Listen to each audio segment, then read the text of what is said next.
very good evening and welcome to the news tonight here on Sabha TV. I'm Tracy Shilchi, and in the next 30 minutes, I'll be getting you all the day's top stories from India and across the world. Of course, it's been a dramatic day across the United Kingdom, and of course, the after effects of that being felt across the world as far as Brexit is concerned.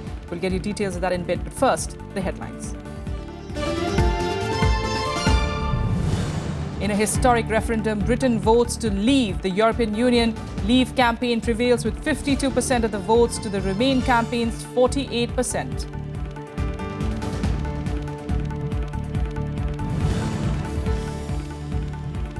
Brexit jitters affects markets across the world. Indian markets lose crores in days trade, while £122 billion are erased off the London Stock Exchange.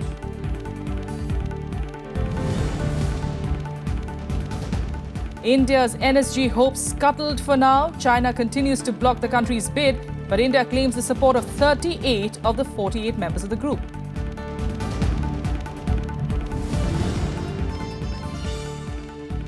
India signs the Memorandum of Obligation to join the Shanghai Cooperation Organization. Prime Minister Narendra Modi says that the partnership can drive economic growth in the region.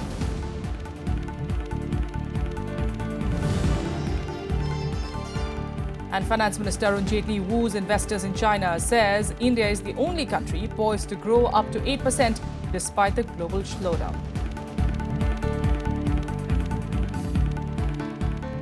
The top international story: Britons have voted to leave the European Union after a historic referendum in which they rejected the advice of the main Westminster party leaders and instead took a plunge into the political unknown.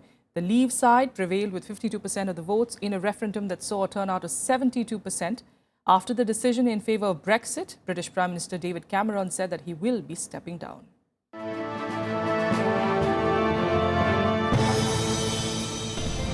It's a victory for ordinary people, decent people.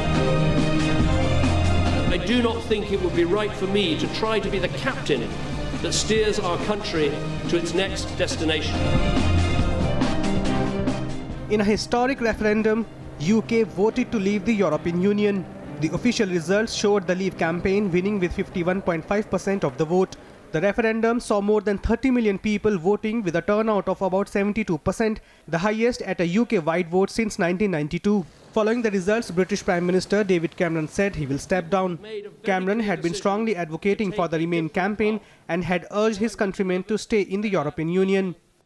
But the British people have made a very clear decision to take a different path. And as such, I think the country requires fresh leadership to take it in this direction. I will do everything I can as Prime Minister to steady the ship over the coming weeks and months. But I do not think it would be right for me to try to be the captain that steers our country to its next destination. This is not a decision I've taken lightly, but I do believe it's in the national interest to have a period of stability and then the new leadership required. However, there was celebration in the Leave camp. UK Independence Party leader Nigel Farage, who has campaigned for the past 20 years for Britain to leave the EU, hailed the result as the UK's Independence Day. It's a victory for ordinary people, decent people. It's a victory against the big merchant banks, against the big businesses and against big politics. We now need a Brexit government, a government that gets on with the job, a government that begins the renegotiation of our trade relationship. Britain, which joined the then European Economic Community in 1973, has always been an ambivalent member, but after Thursday's referendum, it has become the first country to leave the EU since its formation. However, the Leave vote does not immediately mean Britain ceases to be a member of the 28-nation bloc, as the process could take a minimum of 2 years. The referendum result has shocked many world powers which had been hoping for Britain to stay with the EU. The former imperial power has now set itself on an uncertain path as it also seeks a new leader. Ex-London mayor and a leading Brexit campaigner Boris Johnson is the favourite to replace David Cameron as Prime Minister. Bureau Report, Rajya Sabha TV. And markets tumbled and currencies stumbled as the UK voted to leave the EU. World markets reacted as expected to the vote in Britain, wiping off billions of dollars as the day progressed. The pound sterling tumbled to its 30-year low, and the Indian rupee too reached the 68 level mark. Here's a report. The jitters of Brexit were felt all over the world markets, including in India, as the BSE Sensex opened over 700 points lower on Friday. By the end of the day, Indian stocks had lost 4 lakh crore rupees before the Sensex recovered slightly at 604.51 points. The rupee closed 71 paise down at 67.96 against the US dollar, its lowest level in 4 months. Gold too recorded its highest closing level since April 2014 at 30,875 rupees per 10 grams. The government, however, assured investors that the country won't suffer from any long-term impact of Brexit. I think we have enough firepower to deal with the situation, and the firepower will be used judiciously in a manner that we maintain stability of our economy. Yes, India is reasonably ready, at least on the market front. India is, and also on the currency front we are much better placed. We have reserves. On top of it, what we have seen in the last 1.5–2 years is that domestic investors have primarily supported and invested in the market. So our dependence on the FIIs has come down substantially. British markets too witnessed a state of panic, with the pound crashing to a 31-year low, falling as much as 11% before recovering slightly to trade 6% lower against the US dollar. 122 billion pounds of stock value was wiped as the London Stock Exchange dropped 6% in early deals. However, the markets recovered slightly after the Bank of England's announcement to provide additional funds to support financial markets. We are well prepared for this. Her Majesty's Treasury and the Bank of England have engaged in extensive contingency planning, and the Chancellor and I have remained in close contact, including through the night and this morning. To be clear, the Bank of England will not hesitate to take additional measures as required, as markets adjust, and as the UK economy moves forward. Asian stocks were also hit hard as UK voted to leave the European Union. In their biggest fall since 2008, Tokyo stocks plummeted 8%, while South Korea's stock index sank 3.1% and Hong Kong's index tumbled 4.4%. 一番大きいのはやはり為替ですよね。やや今直近では過剰な動きと思える動きになっていますけれども、やはり安定した本来あるべき姿に収まることが大事で。 Heavy losses across other European markets were also reported, with the main index in Germany down almost 7%. In France, the main share index lost more than 8%. While the Italian and Spanish markets plunged more than 11%. Greece's stock market was down 15.3%, with bank shares falling 29.8%. US stocks too plunged in early trading on Friday. The Dow Jones Industrial Average dropped 2.8% in the first few minutes of trading on Friday. The Nasdaq too dropped 3.93%. Bureau Report, Rajya Sabha TV. So we did see how the Sensex and Nifty reacted, but what does the Brexit really mean for India? Well, Britain's decision to leave EU affects our country in many ways, both positive and negative. So let's take a look at what's expected. Even as Brexit leaves the world's fifth biggest economy facing deep uncertainty about its growth prospects and its attractiveness to investors, India is not far behind in facing the heat. At present, India is the second biggest source of FDI for Great Britain. Till now, UK was the gateway for Indian companies to sell their products to the rest of Europe under the European free market system. But now it will not be as attractive a destination for Indian FDI as before, because the scope of selling products in the European market will shrink. The EU and UK divorce also means that India will now have to look to forge ties with other countries within the EU in order to access the larger European market. But it's not all bad news for India and Indians. The results mean that migration from mainland Europe will be drying up, and Britain would have to accommodate migrants from other countries, which will suit India's interests. Britain is also one of the most important destinations for Indian students. Till now, British universities were forced to offer subsidized rates for citizens of the UK and EU, but now they will no longer be obliged to provide scholarships to EU citizens, freeing up funds for students from other countries. We value our multifaceted relationship with both the United Kingdom and the European Union, and we will strive to further strengthen these ties in the years ahead. After Brexit, the EU will also look at India as an important trading partner. It will be in EU's interest to develop India as a strong trade and strategic partner to counterbalance the United States and China. For this, Europe would be looking at the fastest growing major economy in the world and would need to quickly resolve the pending trade issues with India. Bureau Report, Rajya Sabha TV. And of course, the world reacted to Brexit with caution, while the European Union itself said that it was saddened by the UK's exit. Most European countries, and even those outside, were worried about how this would affect them. Hiding the fact that we wanted a different outcome of yesterday's referendum. I am fully aware of how serious or even dramatic this moment is politically, and there is no way of predicting all the political consequences of this event, especially for the UK. It is a historic moment, but for sure not a moment for hysterical reactions. The line of the European Parliament is quite clear. We are very sad about the decision of the voters in the United Kingdom, but it is a sovereign expression of the will of British voters to leave the European Union. This is a difficult moment for both sides, for the European Union as for the United Kingdom. We have now, from a legal and from a procedural point of view, to assess what are the necessary next steps. La primera consideración sobre esta decisión que quiero transmitir es serenidad y tranquilidad. Aunque se trata de la primera vez que un Estado miembro decide abandonar la Unión, los tratados prevén un procedimiento negociado y ordenado de salida. 中方一贯从战略高度和长远角度看待和发展中英和中欧关系，支持欧洲自主选择发展道路。我们希望英欧通过相关谈判早日达成协议，一个繁荣与稳定的欧洲符合各方的利益。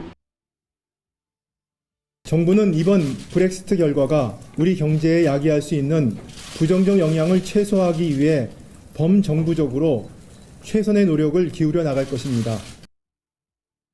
The impact on Australia immediately will directly from a legal point of view will be very limited because it will take some years for the United Kingdom to leave the European Union to negotiate an exit. However, we've seen already large falls on stock markets, and there will be a degree of uncertainty for some time. Well, now that Britain has voted to leave the European Union, the Prime Minister will have to invoke Article 50 of the Lisbon Treaty, thus beginning the formal process of withdrawal. This is the first time in EU history that Article 50 is being invoked. It will begin the 2 years of negotiations between the UK and the EU. A negotiation with the European Union will need to begin under a new Prime Minister. And I think it's right that this new Prime Minister takes the decision about when to trigger Article 50 and start the formal and legal process of leaving the EU. I will attend the European Council next week to explain the decision the British people have taken and my own decision. British Prime Minister David Cameron describing the path ahead for himself and the country. The Article 50 that he mentions is part of the Lisbon Treaty. It sets out the rules, processes and deadlines that would govern an exit from the EU. It is also the only legal way to leave the Union, although it has never before been used and so is completely untested. For all of us, the Union is the framework for our common future. I would also like to reassure you that there will be no legal vacuum. Until the United Kingdom formally leaves the European Union, EU law will continue to apply to and within the UK. And by this I mean rights as well as obligations. All the procedures for the withdrawal of the UK from the EU are clear and set out in the treaties. Any country wishing to withdraw must negotiate the departure terms with other member states. This can take up to 2 years with the possibility of an extension. Talks will focus on negotiating access to the single market and creating new trade deals, as well as deciding the rights of movement for EU nationals and Britons. Any agreement has to be approved by all other member states and may require ratification by national parliaments. Over the past 2 days, I have spoken to all the EU leaders, I mean prime ministers and presidents, as well as heads of the EU institutions, about the possibility of a Brexit. Today, on behalf of the 27 leaders, I can say that we are determined to keep our unity as 27. What the Leave campaign did not tell voters was how long this separation could actually take. EU leaders are unlikely to be very accommodating to Britain's wishes, as it might not entirely be in their political interest to concede a lot to the UK. I will also propose to the leaders that we start a wider reflection on the future of our union. Finally, it's true that the past years have been the most difficult ones in the history of our union, but I always remember what my father used to tell me: what doesn't kill you makes you stronger. In the intervening period, some things would continue as normal. EU laws would still apply to the UK and British ministers would continue to participate in most EU business. However, they will not be party to internal EU discussions or decisions on UK's withdrawal. Bureau Report, Rajya Sabha TV.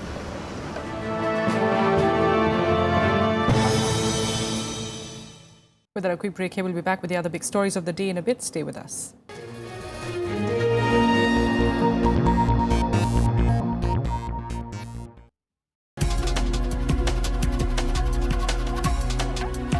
Hello and a warm welcome to It's My Life. Tracking the country's Union Aviation Minister. So you have a sweet tooth also? Yeah, I'm very fond of ice cream. Anything you want to ask him? I will only see you in TV, but we haven't seen you directly actually. That's your favorite comic artist? Oh, I have a lot of Archies. Watch me on It's My Life only on Rajya Sabha TV.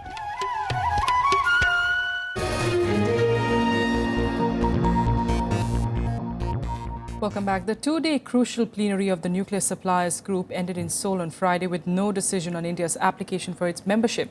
Reportedly, at least 10 countries, including China, oppose NSG membership to countries that are non-signatories to the Nuclear Non-Proliferation Treaty. India is one of them.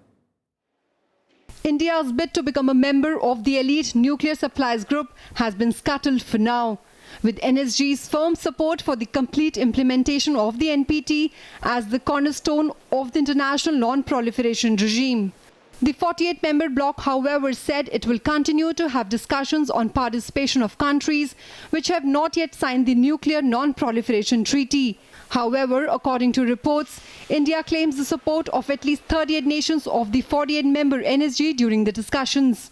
We understand that despite procedural hurdles persistently raised by one country, a 3-hour-long discussion took place last night on the issue of future participation in the Nuclear Suppliers Group. An overwhelming number of those who took the floor supported India's membership and appraised India's application positively. China maintained its opposition to India's entry, saying India's membership application cannot be considered because it has not signed the NPT. China was backed by nearly 10 other countries, which effectively torpedoed India's bid, although it had the strong backing of the US, UK and France. In fact, that one of the 5 criteria set by the NSG. In fact, that the NPT is a must. It's not set by China, but set by the group as a whole. Disappointed at China's refusal to budge from its position, experts see it as a diplomatic setback for the country. Political parties have demanded for an all-party meet on the issue. It is a diplomatic setback, meaning that some of the countries where we expected support, it has not been forthcoming. So I think it's also a reality check for India in terms of how India's nuclear status and profile is perceived by certain members of the international community and the nuclear suppliers group in particular. It is an embarrassment for India to do what was not required. This kind of intense lobbying Prime Minister Modi and his government, we can understand, should have done for the UN Security Council membership. मैं भारत सरकार से भी कहना चाहता हूं कि foreign policy जो है उस पर ऑल पार्टी मीटिंग बुलाना चाहिए उनको. The anti-India stand taken by China clearly shows that Chinese President Xi Jinping has not responded to Prime Minister Narendra Modi's urging in Tashkent on Thursday. Bureau Report, Rajya Sabha TV. Well, India on Friday signed the Memorandum of Obligation to join the Shanghai Cooperation Organization in Tashkent in Uzbekistan. After signing the memorandum, Prime Minister Narendra Modi said that India's partnership with the SCO can drive economic growth in the region. Modi also vowed to adopt zero tolerance and a comprehensive approach in fighting terrorism at all levels. The Prime Minister also highlighted India's historical linkages with the region to drive home the point that the country's membership to the SCO would stretch the region's boundaries from the Pacific to Europe.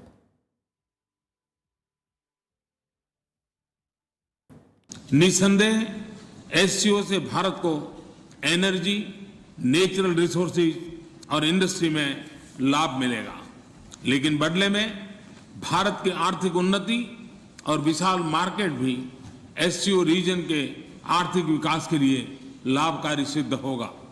मुझे विश्वास है कि trade, investment, information और communication technology, space, science and technology, agriculture, health care, small and medium scale industries में भारत की क्षमताओं से SCO economy को काफी फायदा मिलेगा. Meanwhile, Finance Minister Arun Jaitley has made a strong pitch for Chinese investments in India's expanding infrastructure sector, saying that India will be the only economy in the world poised to grow at 7.5% to 8% in an unsupportive global environment. While addressing a business forum in Beijing, Jaitley said that India will maintain the growth rates that it has. He invited Chinese firms to step up investments in India, saying that economic activity is now going to carry on and expand over the next few decades. Jaitley also outlined a host of measures initiated by his government and assured that the pending GST bill would be passed soon. He stressed in India's infrastructural development, saying that 700,000 villages will be connected by regular roads by 2019 and that infrastructure creation will be the emphasis area of development in India in the coming years.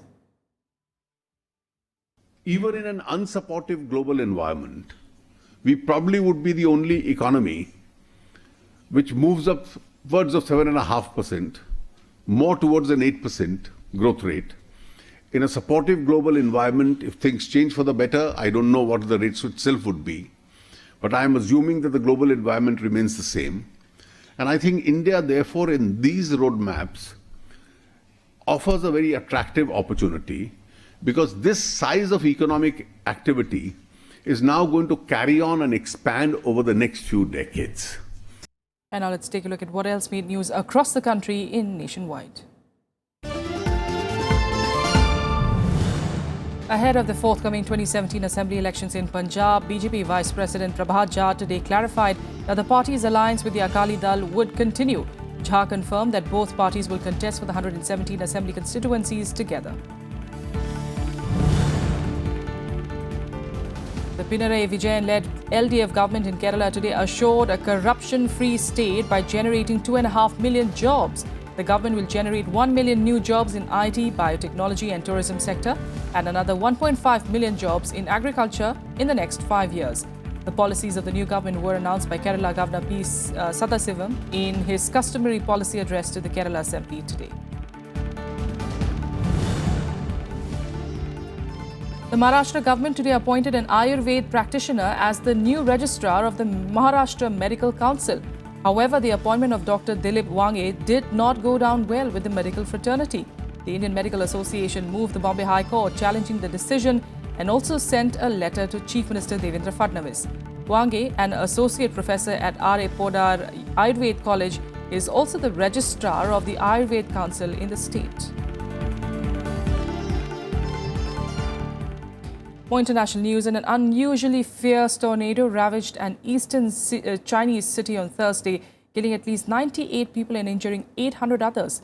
While President Xi Jinping has called out for an all-out rescue effort, authorities are still trying to make sense of the high death toll. At least 98 people have been killed and over 800 injured after a violent tornado packed with hail hit eastern China. Wind speeds of up to 125 kilometers per hour battered several townships, flattening power lines and overturning cars. Rescuers are now searching through the debris for missing people. Chinese President Xi Jinping, who is currently in Uzbekistan, called for comprehensive rescue efforts and has ordered his cabinet to send a team to oversee relief efforts. Premier Li Keqiang also instructed authorities to ramp up search and rescue work as well as medical treatment for the injured. The summer often brings extreme weather to China. Severe floods in the south killed at least 22 people and left 20 missing earlier this week. The lack of a warning system and underground bunkers, as well as population density, may have contributed to the heavy casualties. Bureau Report, Rajya Sabha TV. And now let's get you more updates from across the world in Global Buzz. The US Supreme Court on Thursday blocked President Barack Obama's plan to spare millions of immigrants who enter the country through illegal deportation. The decision was challenged in court by Republican-governed Texas and 25 other states, citing Obama has misused his power. The plan was to let roughly 4 million people get into a program that shields them from deportation and supplies work permits. While delivering a speech in Thailand, Myanmar's Aung San Suu Kyi said that there must be trust between conflicting groups in any country to achieve peace. She is on a 3-day official visit and was addressing Thai students. As Myanmar still faces conflict among different armed groups for demand for greater autonomy, Suu Kyi said that her government is trying to ensure trust and peace to end the decades of warfare. The 2-day 26th Northeast Asia Cooperation Dialogue ended on Thursday in Beijing after China, the US, South Korea, Russia and Japan discussed issues like denuclearization and regional security. However, North Korea missed the meeting for the 4th consecutive year, also recently carrying out several nuclear and missile tests violating UNSC sanctions. And finally, let's get you all the latest from the world of sports in Sports Beat. Indian boxers Manoj Kumar and Vikas Krishna booked their Olympic berths after reaching the semi-finals of the World Olympic Qualifying Tournament in their respective categories. Vikas Krishna had in fact to settle for a bronze after he was ruled out of the semi-final clash owing to a cut on his forehead. Vikas and Manoj took the total number of Indian boxers ashore of Olympic berths to 3, as Shiva Thapa had already qualified for the Rio Games. Lionel Messi has been excluded from the Argentina Rio Olympic squad. Messi's exclusion was expected as the national coach Martino had already decided that the Barcelona star would not compete at both the Copa and the Olympics. Messi had helped win gold at the Beijing Olympics in 2008. Brazilian authorities have assured ample security for the Olympic Games. The Brazilian government authorized an emergency transfer of $850 million this week to help pay for infrastructure projects and security in cash-strapped Rio de Janeiro. Concerns over security in the city peaked this week after an Australian Paralympic sailor was robbed at gunpoint in the center of the city. And that's what we have for you on the news tonight. Thanks so much for joining us. Have a great weekend.